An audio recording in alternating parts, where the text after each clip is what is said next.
एक ही शख्स को आप बार बार क्यों याद करते हैं? आखिर क्यों बार बार हमें हमारे पार्टनर की याद आती रहती है?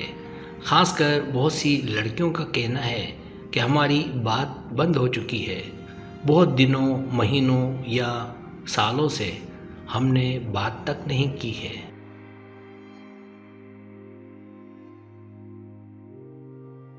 उनसे मिले भी नहीं हैं, ना ही उन्हें देखा है। फिर भी हम उसके बारे में लगातार सोचते रहते हैं। हमारा दिलो दिमाग में उनकी जो तस्वीर है बार बार आती रहती है और हम बार बार उनके बारे में क्यों सोचते रहते हैं?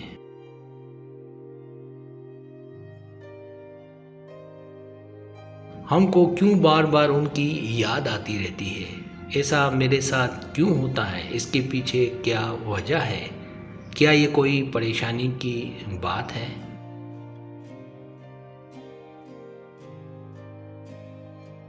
तो अगर आप उन्हें भुलाने की पूरी कोशिश कर रहे हैं फिर भी भुला नहीं पा रहे, तो आप खुश हो जाएं और समझ जाना कि उनके लिए आपका प्यार सच्चा था।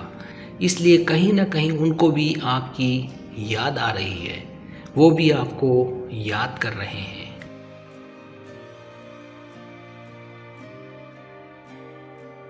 इसलिए आपको उनकी याद आ रही है। ये कायनात का एक इशारा है जो सिर्फ सच्चा प्यार करने वालों को मिलता है।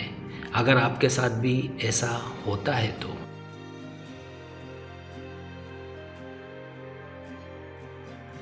सब्सक्राइब, अगर आपको मेरी वीडियो पसंद आए तो बड़ी मेहरबानी सब्सक्राइब करें, लाइक करें, शेयर करें, अपने दोस्तों से कहें। सब्सक्राइब करने से होता हमारा जो चैनल है वो ग्रो करता है, आगे बढ़ता है। वीडियो देखने का बहुत शुक्रिया। अल्लाह हाफिज़।